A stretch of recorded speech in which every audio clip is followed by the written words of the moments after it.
calls for a special prosecutor to get to the bottom of what really happened in Benghazi, where those 4 murders were. Congressman Louie Gohmert joins us. Nice to see you, sir. It's good to see you, Greta. You want a special prosecutor?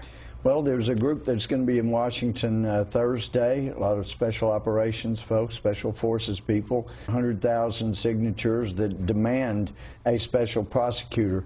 And that is what's called for. Anytime there is conflict of interest between somebody that's supposed to be doing the investigating. Well, you've got the Department of Justice, the FBI, up to their eyeballs in this stuff, and it does need a special prosecutor to investigate this thing, get to the bottom of it. And I appreciate so much what Lindsey said.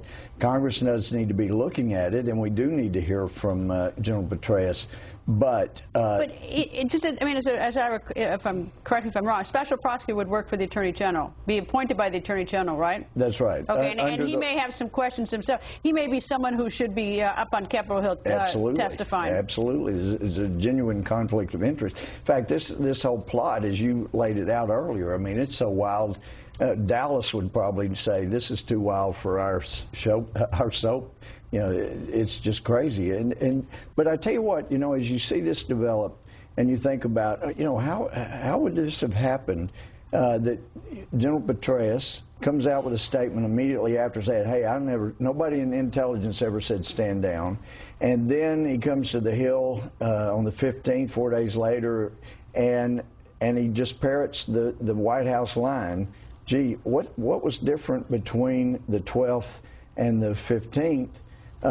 Somewhere in there, the White House knew about the affair, even under this White House's Sergeant Schultz of Hogan's Heroes line, I know nothing, I know. Well, they knew at some point there. He comes and tells a different story than the people in intelligence knew.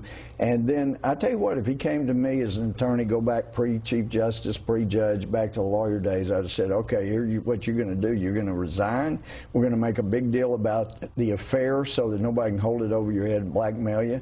And then we're going to back off if you're going to testify because you said it was video when intelligence knew, and then we'll get immunity for you, and then we'll let you go to the Hill and testify about what really happened. All right, well, you told his lawyer what you would do. Let me tell you what I would do if I were you, is I would get these committees and start, you know, and say, you know, it's been 2.5 months. It's been or 2 months at least, and there are no straight stories, and I would start setting hearings every single day, and if people don't show up, you have subpoena power to get them. But all this dragging the feet and all this hand-wringing, there are 4 Americans who are dead, and the fact that we are 2 months into this, and this investigation has gone absolutely nowhere, 4 Americans dead, is something that I think that Congress needs to answer. And Congress has the authority and the power to do it. You betcha. And that's why I appreciate so much you're pushing this story. This is critical. People have died, and it's time for people to be held to account for what happened. And we hope this. Congressman, always nice to see you, sir. Great to see you. Straight ahead, what is up with Attorney General